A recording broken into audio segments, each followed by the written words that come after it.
Perkenalkan, nama saya Tiara, dan kali ini saya akan membahas tentang study case dari TPS dan juga MES. Nah, study case ini tuh berdasarkan dari imajinasi atau perusahaan imajinari yang mana itu tidak ada di dunia nyata.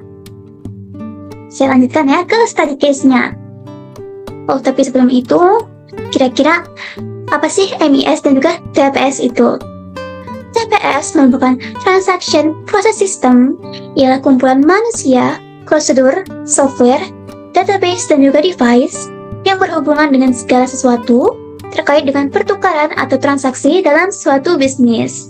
Sedangkan MES atau Management Information System adalah kumpulan manusia, prosedur, software, database, dan juga device yang menyediakan informasi rutin yang benar untuk manajer dan pembuat keputusan dalam bentuk dan waktu yang tepat.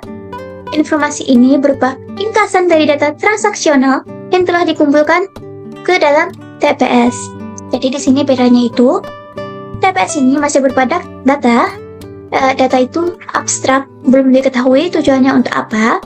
Dan nanti di MES-nya sendiri itu, data tadi sudah diberikan value dari proses TIKW-nya. Data itu dia akan naik tingkat menjadi suatu informasi yang berguna untuk knowledge dan juga wisdom yang akan diputuskan oleh si manager atau CEO ataupun atasan lain dari perusahaan itu sendiri. Kita lanjutkan. Nah, study case yang akan kita bahas ini ada dua. Yang pertama ialah study case dari toko Solisius, yaitu toko manufaktur yang menyajikan produk berupa makanan penutup ataupun dessert. Dan yang kedua ialah Doodle Academy, yakni toko jasa yang beroperasi dalam penyediaan layanan layanan mengajar ilustrasi ataupun gambar. Kita ke study case yang pertama, yaitu toko Solisius. Solisius merupakan toko dessert yang terkenal yang baru saja berdiri dan menyediakan beberapa manisan khas dari beragam negara. Solisius menyediakan pemesanan dessert secara on-demand ataupun memesan dessert yang sudah diproduksi massal. Maksud dari kata-kata ini tuh, jadi kalau di toko Solisius itu ada beberapa makanan atau dessert yang sudah dipajang dahulu, dan itu tuh bisa langsung dipesan dan langsung di proses pemesanannya. Sedangkan untuk pemesanan dessertnya sendiri yang ada di menu itu perlu dibuat dulu baru di proses pemesanannya. Walaupun Solisius merupakan toko yang baru saja berdiri, peminatnya tidak main-main, sehingga Solisius harus memiliki proses bisnis atau sistem operasional yang mendukung kegiatan bekerja mereka secara maksimal. Jadi walaupun berdiri ini tokonya udah terkenal banget, jadi benar-benar perlu sistem yang dapat mendukung kegiatan bekerja mereka. Apalagi soal proses pendataan di toko Solisius sendiri. Ini ada flowchart dari proses pemesanan dari toko Solisius. Yang pertama itu flow-nya, customer itu akan memesan menu. Nanti sistem akan mencatat pesanan dari customernya, dan apabila customer ingin melakukan perubahan, maka nanti akan terjadi modifikasi pesanan sebelum akhirnya customer mengonfirmasi dan melakukan pembayaran.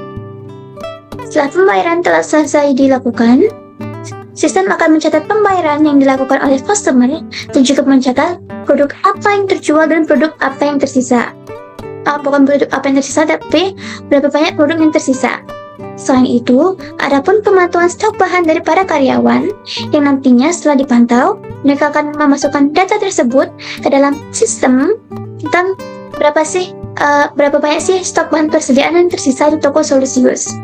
Nanti TPS ini akan dikumpulkan menjadi satu ke dalam MES, dan MES ini bertipekan Marketing Information System. Nah, MES ini nanti akan memuat tentang laporan jumlah produk yang terjual, laporan jumlah produk yang tersisa, dan laporan stok bahan yang kosong. TPS Solisius. Pada contoh ini, Solisius menggunakan dua TPS, yakni Order Processing System yang mana mencatat dan menyimpan data dari pemesanan dan pembelian customer serta melakukan modifikasi apabila terjadi perubahan pemesanan. Dan yang kedua, itu Material dan Produk Stock System yang berisi catatan data dari stok bahan dessert yang tersedia, dan transaksi produk yang telah terjual dan masih tersisa. Data kemudian diinput dan diolah oleh sistem dan dikumpulkan menjadi satu sebagai informasi di MES. Sebelumnya, TPS sendiri itu tidak memiliki tipe khusus ya teman-teman. Ini saya jadikan jadi satu saja untuk proses pemesanan dan juga pemantauan produk dan material stok sistemnya. Jadi TPS itu tuh data yang berisikan transaksi dalam suatu bisnis, seperti pertukaran sesuatu dalam suatu bisnis. TPS sendiri memiliki sifat yang gampang berubah, sehingga datanya itu bakal terus terupdate. Di sini ada flow data dan informasi. Pada bagian pertama, yaitu ketika customer melakukan pemesanan. Pada tahap ini, customer akan dihadapkan oleh dashboard atau tempat pemesanan di toko Solisiusnya. Nah, ketika customer telah mengonfirmasi pemesanan, setelah ataupun tanpa modifikasi, maka aktivitas customer ini dalam melakukan pemesanan nantinya akan direkam secara otomatis oleh sistem, di mana rekam jejak yang disimpan ini merupakan data yang masih abstrak kegunaannya untuk apa terkait pemesanan yang dipesan oleh customer Solisius. Selanjutnya ada flow data dan informasi dari pembayaran. Pada tahap ini, customer akan melakukan pembayaran dari pemesanan yang telah ia check out. Setelah konfirmasi pembayaran usai, maka sistem akan kembali mencatat aktivitas customer dan menyimpan data pembayaran terkait pembelian produk di toko Solisius. Selanjutnya ada flow data dan informasi dari TPS mencatat produk yang terjual dan produk yang tersisa. Pada tahap ini, sistem akan melakukan pemrosesan catatan produk terjual dan catatan sisa stok produk atau bahan yang nantinya akan disimpan kembali oleh sistem secara otomatis ataupun manual dimasukkan oleh si karyawannya sebelum akhirnya dikumpulkan menjadi satu dan ditambahkan value-nya menjadi informasi ke dalam MES. Selanjutnya adalah flow data dan informasi mengenai pemantauan stok bahan persediaan. Pada tahap ini, karyawan akan secara manual melakukan pengecekan stok bahan persediaan yang tersisa di gudang. Jumlah stok yang tersisa nantinya akan diperbaharui di sistem dan akan disimpan sebagai data. Pada tahap ini sebenarnya sistem itu mampu untuk melakukan pengecekan stok secara otomatis, tetapi itu hanya berlaku apabila produknya ini udah disimpan datanya pada sistem. Nah, jadi kalau datanya belum ada, ya sistemnya nggak tahu gitu. Ini tuh sisa produknya berapa gitu. Jadi si karyawan tuh harus memasukkan datanya secara manual gitu. Selanjutnya adalah MES Solisius, hasil pencatatan dan pemeriksaan dari TPS. Tadi kemudian dikumpulkan dan diolah menjadi laporan terkait berapa banyak sih pemesanan atau penjualan produk apa yang paling banyak terjual hari ini, dan berapa banyak stok ataupun bahan produk yang tersisa.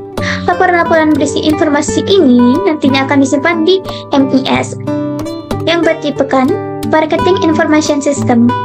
Selama belum ada tindakan lebih lanjut, laporan-laporan tersebut akan disimpan di dalam MES sebagai data karena kegunaannya yang masih abstrak, dan nantinya apabila dibutuhkan, maka value-nya akan bertambah dan tingkatnya berubah dari data menjadi informasi. Nah, informasi ini nantinya digunakan sebagai bantuan untuk mendukung CEO atau si pembuat keputusan untuk mengambil ataupun mengecilkan skop dari suatu keputusan agar diproses lebih lanjut lagi. Contohnya, data pemesanan selanjutnya dapat diakses oleh penjual untuk selanjutnya dikonfirmasi atau sebagai bukti transaksi yang berguna dalam pengambilan keputusan lebih lanjut lagi. Di sini ada mockupnya. Ini kalau misalnya si customernya baru memesan kue ataupun dessert di Solisius. Nah, di sini misalkan ini ada kue sus, es krim pie apple. Nah, itu kalau hanya nama, ini tuh masih bersifat abstrak. kita nggak tahu Kuesus ya Kuesus gitu. Tapi kalau misalnya atau krim atau kayak apel gitu, ya itu tuh apa? Nah makanya ini tuh dikategorikan ke dalam menu sehingga itu menjadi suatu informasi. Wah, Kuesus ini tuh termasuk menu di toko Solisiusnya sendiri. Tuh, ini flow-nya dimana dia memesan menu dulu, mengetik jumlah pemesanannya, variannya apa, baru terakhir dia men-check out pesanan tersebut. Ini contoh mock up apabila pembayaran telah selesai. Nah di sini kan ada menunya apa gitu, jumlah pemesanannya berapa, variannya apa, biayanya yang biaya totalnya berapa, dan yang harus dia bayarkan itu berapa. Di sini kan sudah lunas ya status pembayarannya. Di sini juga ada data pelanggannya dan sebagainya. Di sini ada mockup tentang stok barang ataupun bahan yang ada di toko Solisius. Nah ini misalkan kalau cuma puding karamel, sweet makaron gitu-gitu aja kan nggak tahu nih ini tuh apa gitu. Maka ditambahkan seperti puding karamel, buah, kuantitas awal dan akhir yang merupakan informasi terkait stok, bahan atau produk di toko Solisius sendiri.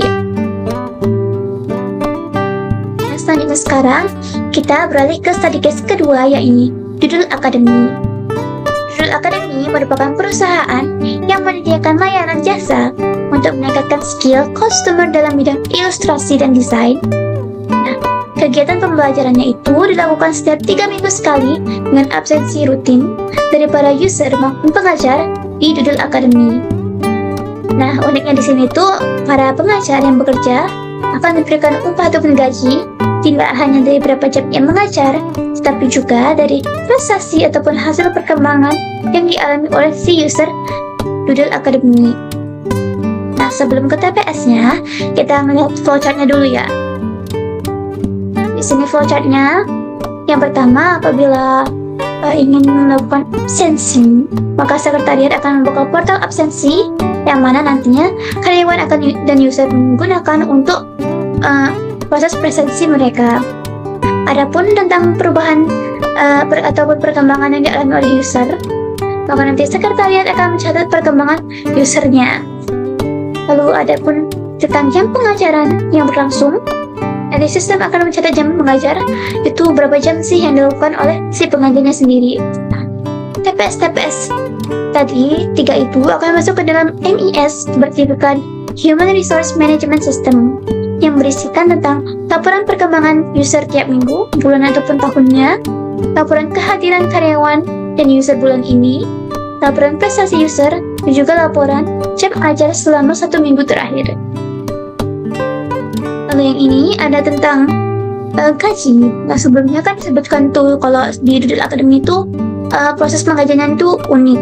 Jadi kalau si muridnya itu punya prestasi, maka si pengajar tuh dapat bonus gaji. Makanya di sini mencatat perkembangan user akan menyambung ke catatan jam mengajar pengajar dan bersambung ke total gaji utama yang akan diterima karyawan nantinya.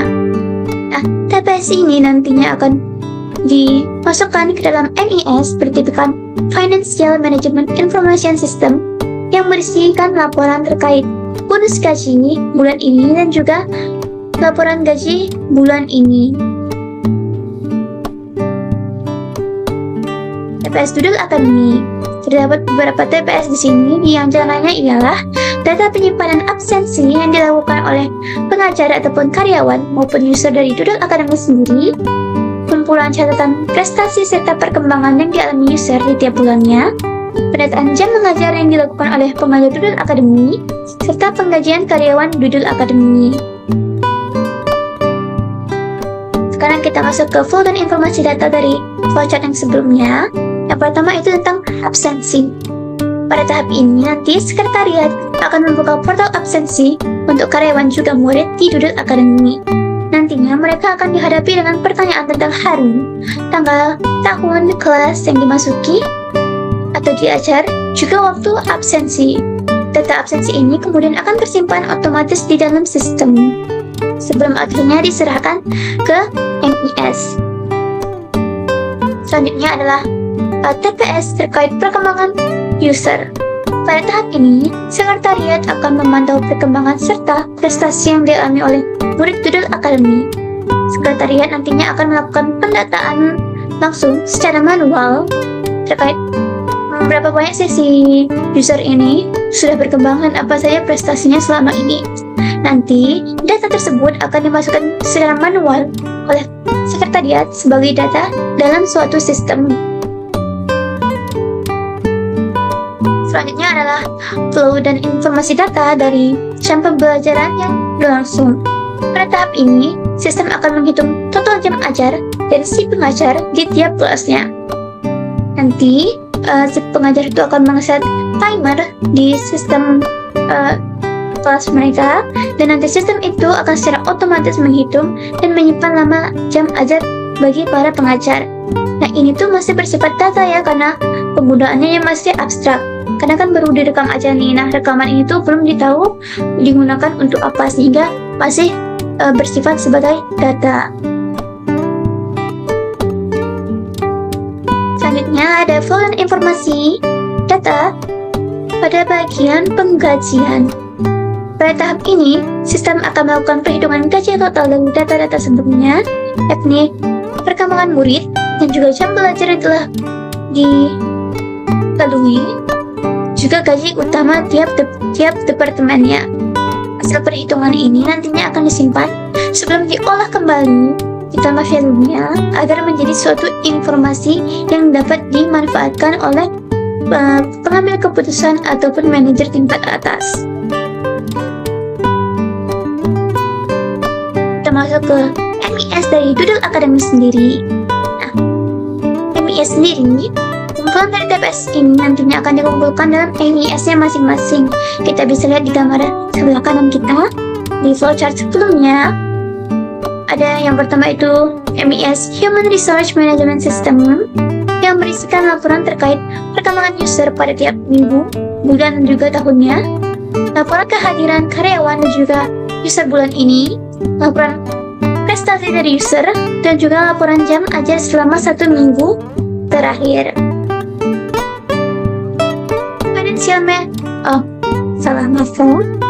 Human Resource Management System MIS ini tuh memuat laporan data terkait absensi karyawan, user yang masuk di Doodle Academy selama 1 bulan, tahun, ataupun minggu. Nah, data terkait perkembangan yang dialami oleh user selama 1 minggu, dan data mengenai jam pengajaran yang dilakukan oleh pengajar Doodle Academy selama 4 minggu terakhir. Nah, jadi dalam MIS Human Resource Management System, transaksi yang tercatat itu berkaitan dengan manusianya langsung. Selanjutnya itu yang kedua ada Financial Management Information System, yang mana MIS ini sendiri berisikan laporan terkait bonus gaji bulan ini, laporan gaji bulan ini. Jadi di Financial Management Information System itu memuat data mengenai penggajian yang diperuntukkan untuk karyawan di Doodle Academy. Laporan terkait penggajian ini nantinya akan menjadi acuan informasi untuk mengatur total gaji yang sebenar-benarnya akan diberikan dan kapan waktunya diberikan sesuai keputusan lebih lanjut yang telah disetujui oleh CEO Doodle Academy. Laporan-laporan ini akan menjadi informasi terkait keberlangsungan aktivitas Doodle Academy selama suatu periode, juga sebagai informasi pendukung dalam proses penggajian, dalam waktu mengajar serta bonus gajinya, sehingga membantu dalam pengambilan keputusan lebih lanjut. Nah, ini kan data ini kalau hanya dibilang ini ada data absensi, ada data perkembangan, ada data jam ajarnya, data gajinya berapa, itu kan masih abstrak ya sifatnya, belum diketahui manfaatnya untuk apa. Nah, makanya ini nanti nilai dari data ini akan ditambahkan sehingga menjadi suatu informasi seperti data absensi bulan ini tuh ada berapa sih di Doodle Academy. Nah, perkembangan yang dialami si user selama beberapa hari terakhir itu berapa gitu. Nah, ini kan udah naikkan value-nya sehingga menjadi suatu informasi yang dapat dimanfaatkan si pembuat keputusan atau decision making-nya. Di sini ada mockup terkait pengajian data prestasi, terkait data penggajian daripada pengajar ataupun karyawan di Doodle Academy, dan juga data prestasi daripada user, yang mana ini tuh nanti akan masuk ke dalam bonus gaji si pengajar. Ini ada namanya, jam bekerja, bonusnya, gaji pokoknya, nama prestasi, dan juga nama pengajar yang mengajarkan user yang meraih prestasi tersebut. Selanjutnya adalah mockup TP1MIS dalam proses absensi, yang mana yang pertama itu dashboardnya. Jadi kalau si murid ataupun karyawan akan melakukan absensi, maka dashboard yang terlihat akan seperti ini. Nanti mereka akan diminta untuk memasukkan tanggal, tahun, hari, kelas yang dimasuki, dan juga waktu ia absensi. Jika sudah benar konfirmasinya, maka mereka akan mengklik save agar datanya tersimpan di dalam sistem secara otomatis. Nah, nanti sistem ini itu kan akan mengumpulkan data-data tersebut menjadi satu, seperti gambar di sebelah kanan ini, di mana ini tuh dashboard absensi karyawan yang dilihat dari Aplex-nya. Di sini ada nama dari si absensinya, sudah absensi. Nah, yang hadir itu berapa, yang izin berapa, yang alfa berapa sudah ada. Begitu juga dengan data siswanya. Jadi kalau cuma namanya doang kan masih abstrak banget ya. Ini tuh cakupannya luas, jadi skupnya dikecilkan dengan menambahkan beberapa kategori agar itu bisa diklasifikasi sehingga menjadi informasi. Nah, saya harap dengan penjelasan study case ini teman-teman dapat lebih mengerti terkait TPS dan juga MIS. Semoga penyampaian saya tentang study case ini dapat membantu teman-teman dalam belajar. Saya Tiara, pamit undur diri. Terima kasih sudah melihat.